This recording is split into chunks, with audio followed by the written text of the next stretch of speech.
Hi, it's me again. Yeah. I haven't uploaded any videos on my channel for a while, and this one covers one of my hobbies that I haven't touched on my channel so far, Yeah. which is socionics and typology in general. The main reason I haven't made videos about it is because I haven't had anyone to talk about it in my day-to-day life, had anyone to talk about it with in my day-to-day life. But I introduced it recently to Yes. my guest today, who is going by Pom Pom, short for Pom Pom That's Purin. me.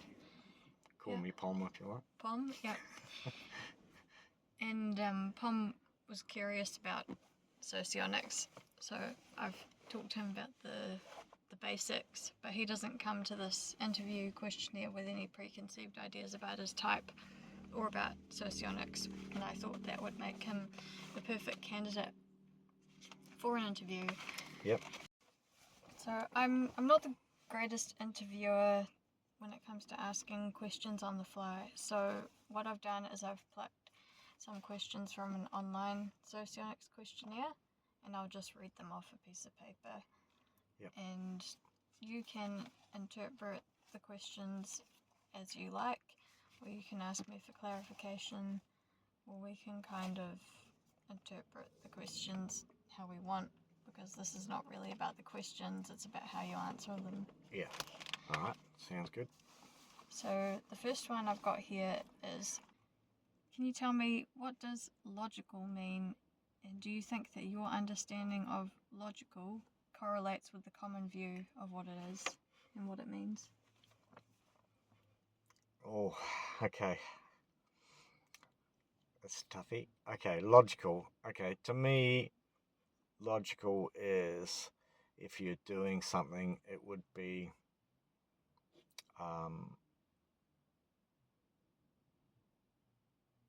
if you're going somewhere, it would be logical for me if you want to get there quickly that you take the shortest route. If you are going to do some jobs at work or something or other like that, to me logical would be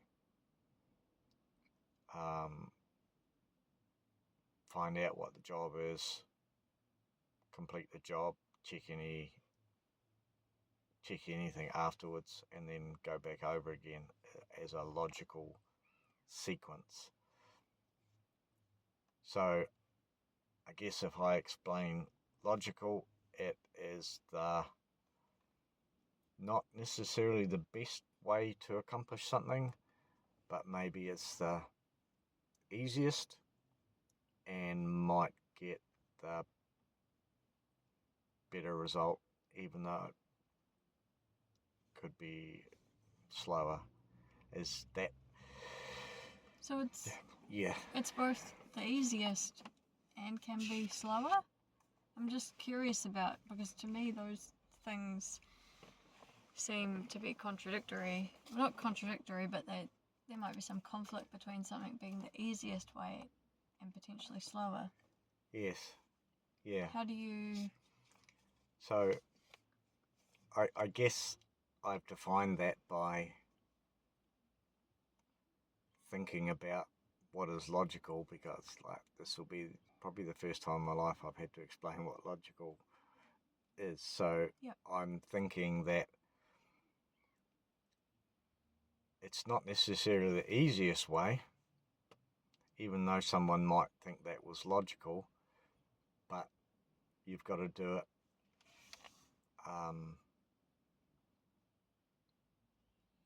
the way that gives the result that you're expecting, or maybe someone else is expecting. So therefore, the easiest way might be to cut a corner. Yep. Or if you're driving somewhere and you go, we'll take this shortcut, it should take 10 minutes less, but it's not a very good road and you risk having an accident and there could be a hold up. So maybe that's not the most logical path to take, where you could take the motorway and get there perhaps a little bit later, but you would get there without any hassle. As it compares with someone else, the sort of like worldview, I'm not sure about that actually. I think it does. Yeah. I don't have a very nuanced, I suppose, view of what logical is. Like, just off the cuff, my answer would be the way that makes most sense. But that implies makes most sense to me. Yeah, subjective. Yeah. If someone said to you, "Oh, why are you doing it that way?" Do you find it quite easy to justify the way that you're doing something? Like, have you got kind of like a well articulated in words reason for the method that you're following, or do you just sort of feel that it's the right thing, and when people ask you something like that, you don't know how to say other than, like, this is just this makes sense to me. Yeah.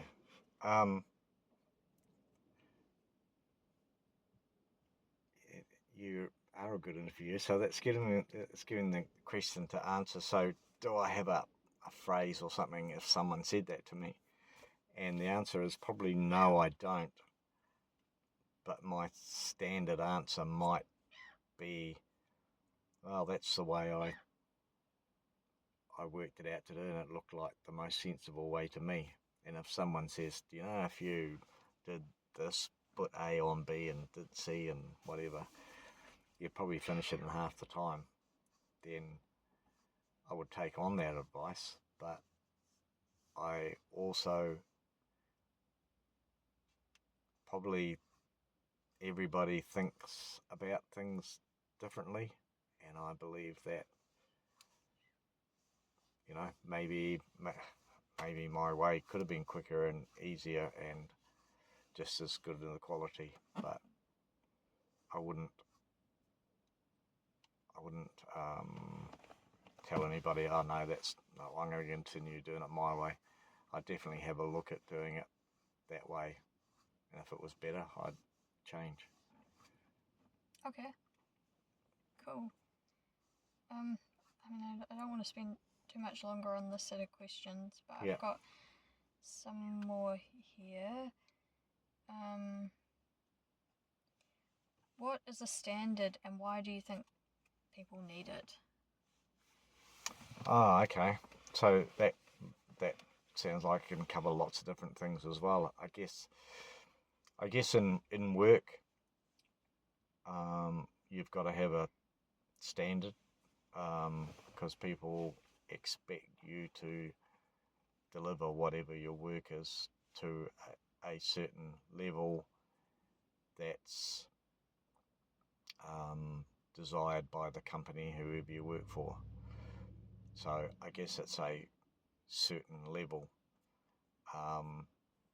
When you are being assessed for maybe practical exams or even more exams, the examiner will set a standard that you must reach to actually pass. So that's a certain level. And they would obviously make sure you understood what level you had to reach and what the standard was that you were required to reach to actually pass that particular assessment. So yeah, it's a level at which you should accomplish something.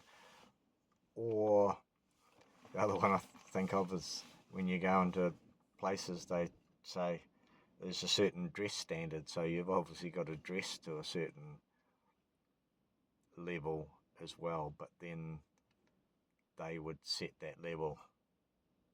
Yeah, when you made me think of something, I was thinking about standards, and then I think about fairness, because where you have a standard, it's easier to have fairness, or it's kind of like a quick and easy way to have fairness. Yes, the dress code especially, yeah. Yeah. Yep. How would you approach the task of putting your home library in order? And that can be any kind of library, I suppose, like recipe books or garden tools or workshop records, manuals. workshop manuals. Okay, Yeah. so how would you approach the task of putting that library in order? Okay, so I guess it won't matter what they are, whether they're CDs, cookbooks, workshop manuals,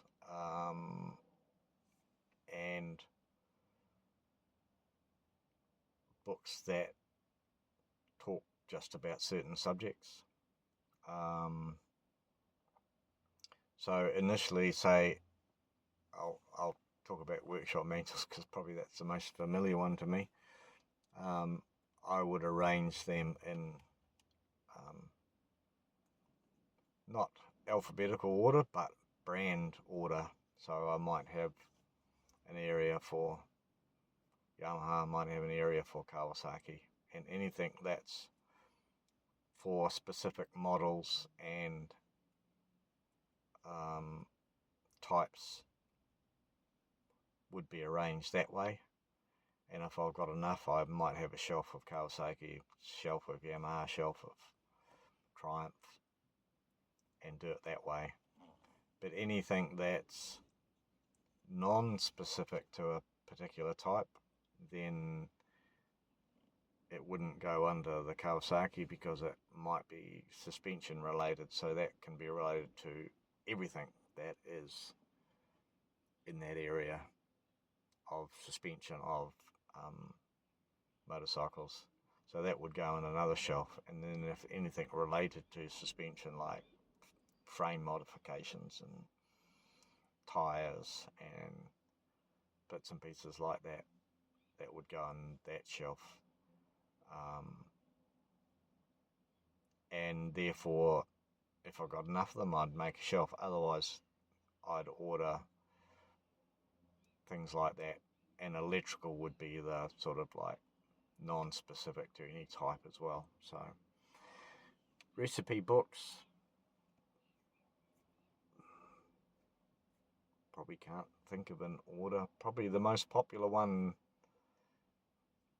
first, the one I use the most, which is probably the one I've got sitting on my fridge on a piece of paper.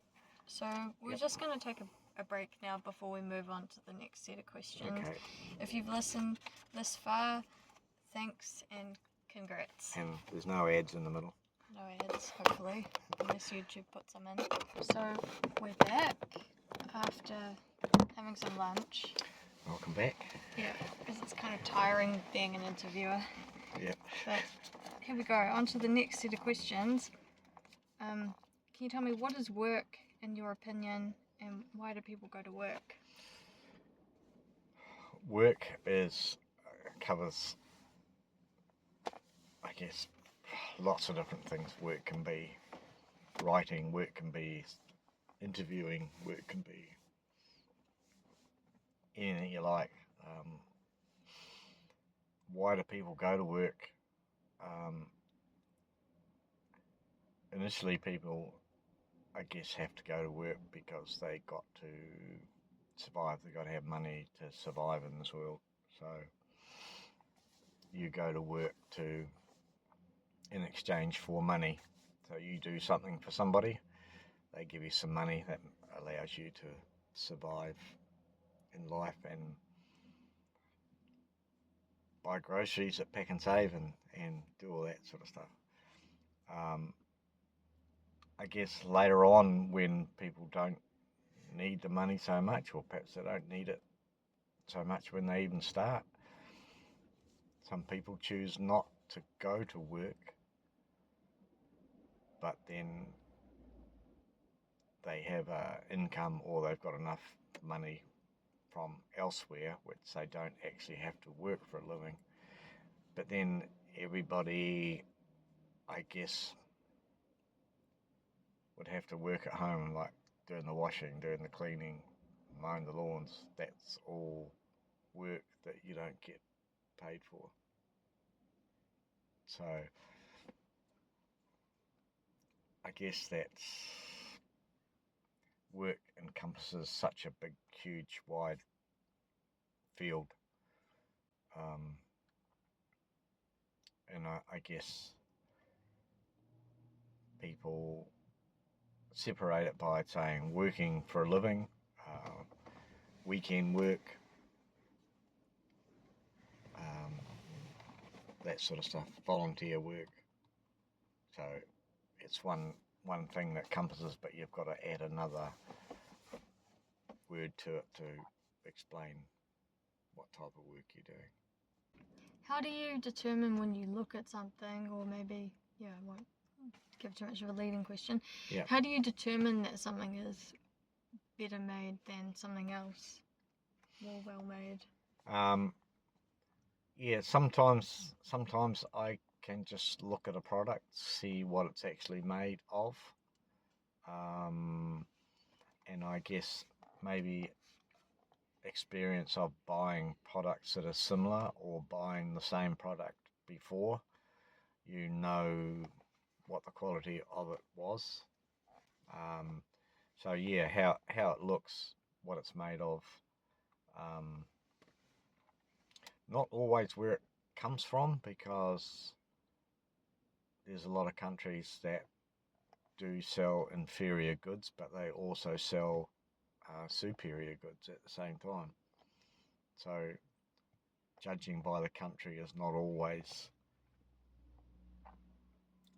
a good thing to judge by. Yep. So I guess that's experience. Yep, that's pretty helpful. Did I answer all those bits? Yeah. Yep, thanks for that answer. So You're welcome.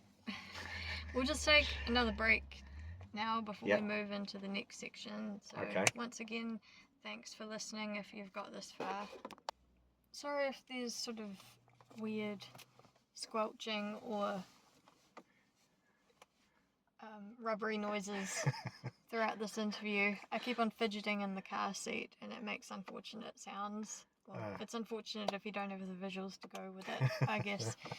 And there's the odd seagull as well. Yeah, there's the odd seagull and planes taking off and landing. So it's kind of a melange. Yep. Melange? Anyway, we're moving on to the next set of questions. And the first one is, how do you create your own comfort and coziness? How do others evaluate your skill in doing so, and do you agree with them? Wow, that's almost going to be the hardest question so far. So how do I create my own coziness and comfort? I guess it will depend on temperature. So it's pretty cozy in here at the moment because the temperature is probably quite high. It's a nice outlook. The seats, although they're a bit squeaky, they're reasonably comfortable. So I guess my main thing about being cozy is the first thing I think of is a body and mind feel.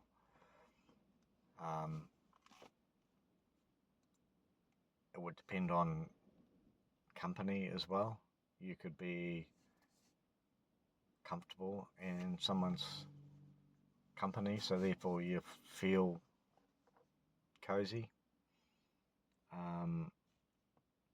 But you could also feel comfortable and cozy maybe in a job where you've got used to doing it, you do a good job, you're comfortable with the amount of work and what gets done and what you have to do. And then that's another area of being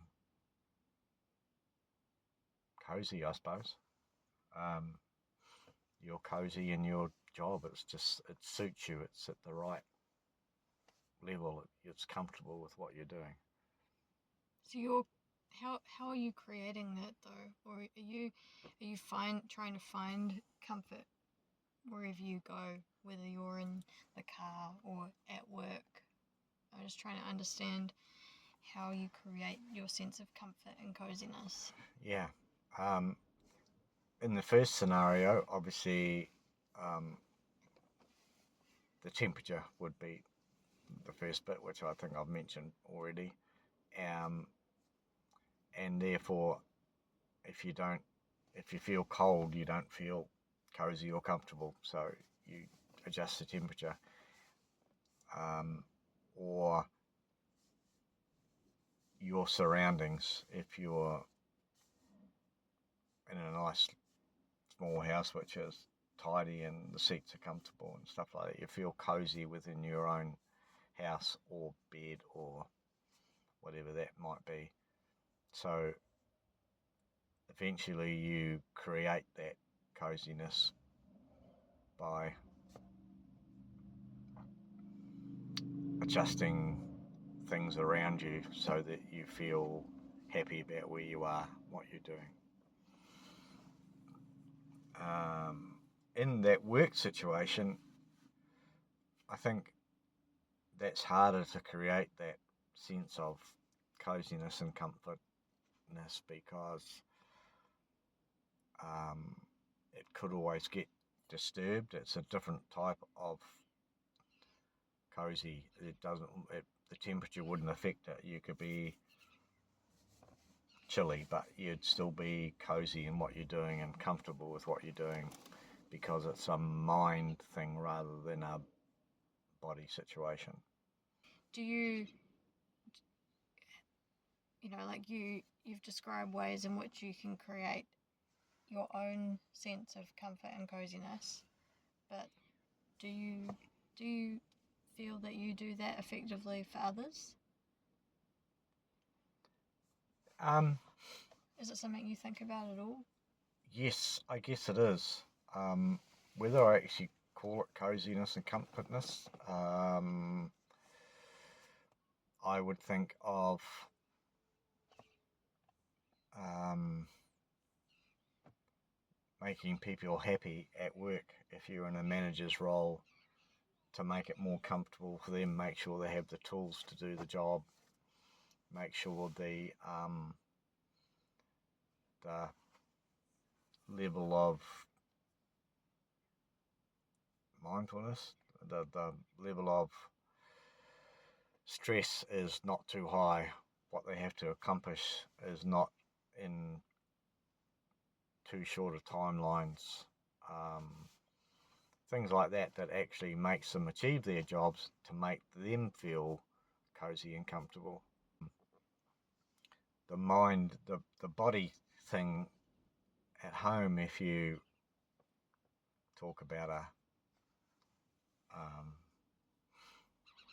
if you've invited someone round to your home, you try and make them cozy and comfortable by having the place clean and not too many interruptions and welcoming and the right food, drink, whatever, the temperature thing again, and just having nice conversation and making them feel cozy and comfortable in your house. Yeah. Cool, thanks a lot for those answers.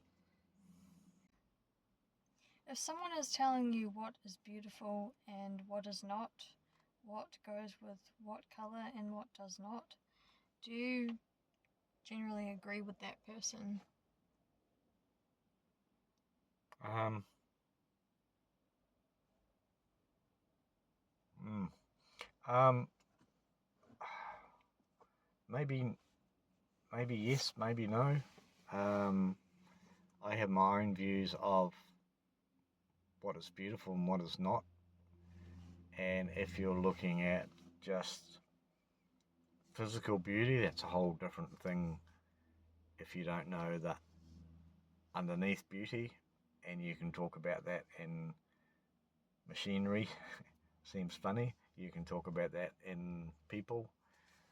You can talk about that in houses, colours, decorations, things like that. and like I probably know enough to know that I might find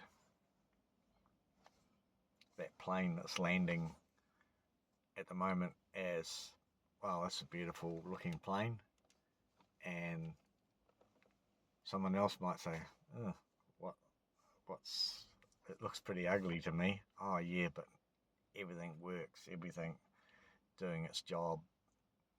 It came in through the wind really well, etc. It's a beautiful plane. Like it sounds like when you think about beauty, you're not thinking about only its appearance, but you're thinking about what it symbolizes, or its abilities, or its essence. Yeah. I suppose it's how it all comes together, like you're talking about the plane. Yeah. Just You don't. It doesn't. And sometimes to me, ugly is beautiful. I've seen some, go back to motorcycles, the way they look at them and go, wow, that's pretty ugly, but man, what a beautiful machine. But what about it is making you have the reaction that it's ugly? I guess that's, I think, and I could be wrong, but I think the human mind has already visions of what it sees in the way of shapes and movement and stuff like that, that the human mind recognizes as beauty. Yeah. But something that's a bit out of the ordinary, like a pretty ugly looking motorcycle, becomes beautiful of what I said before, because you actually know how it operates, how it's made, how it runs, what things it do, similar to the plane. Okay, I'll just ask one more question from this section and then we'll take another break. Okay. Tell us how you design any room, such as in a house or in an office. Do you do it yourself, or do you trust someone else to do it? And why? Would you answer either way?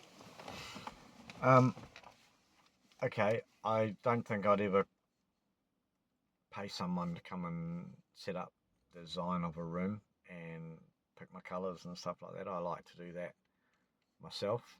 The only other person that I might ask would be a partner who might be living in the same house and therefore has to be in that same room as well. And even one maybe who's not living in the same house, but you value their opinion. So yes, I would initially design my own room, but then I guess I'd put in checks every now and again. What did you think of this? What did you think of that? People's reactions when they come in. I like to get people's reaction when they come in to my kitchen, for example, to see if they like it or loathe it. So yeah, I would do it myself, and I do it myself, but I would always probably check, friends, colleagues, partners, people like that, just to think that you're on the right track, because sometimes they see something that you don't.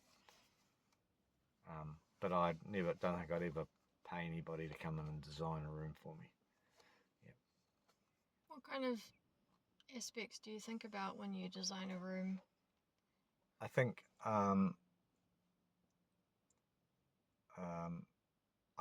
I just like, the thing I first off think about would be, what's it like when I first walk in? What's my initial impression of something? And I think I've got a fairly good thing in my brain where I can design something, I can put it down on paper, but it's better off staying in my head in the way a room is going, because I shift things around a lot. I might put something somewhere, but then after using it for a couple of months, find that it's no good there, so doesn't become functional. So there, I will look for another place to then make it functional. If I'm lucky, I get the initial look and the functionality going together as one, if I'm Okay. good. So, do you prioritize functionality above something else, like the aesthetic? Like, are you big on aesthetic? Like the vibe that a room has, or are you mainly thinking about, like how you can fit yourself into it, I guess? Yeah, I'm good on the vibe part of it. I like a room to have a vibe, to look in a particular way, and I will have that in my head when I start designing it.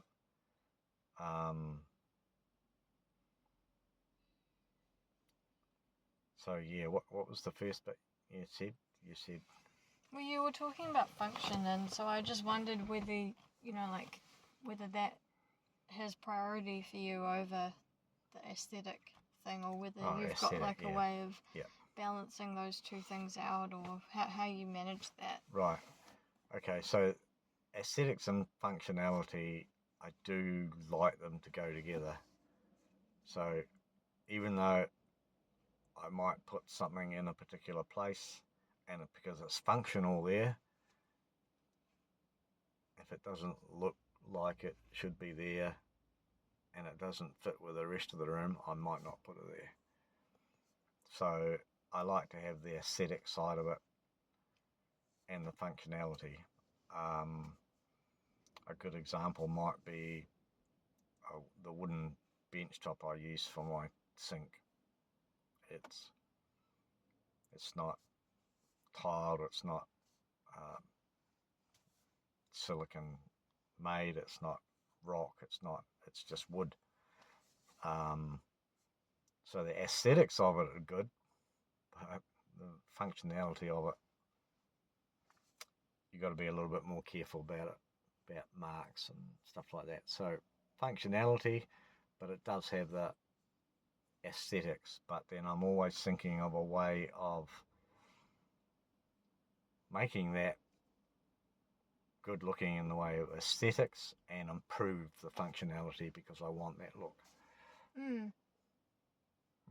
Yeah. Yeah. So yeah, functionality's high up there, but it's probably not as much as the aesthetics sort of value of it. You have to compromise a bit. Yeah. Compromise. Yeah. Okay, so we're just gonna take another break now. Maybe have a cup of coffee, and we'll come back and do the last two sections. So, if you've listened this far, thank you very much for your staying power. Yeah.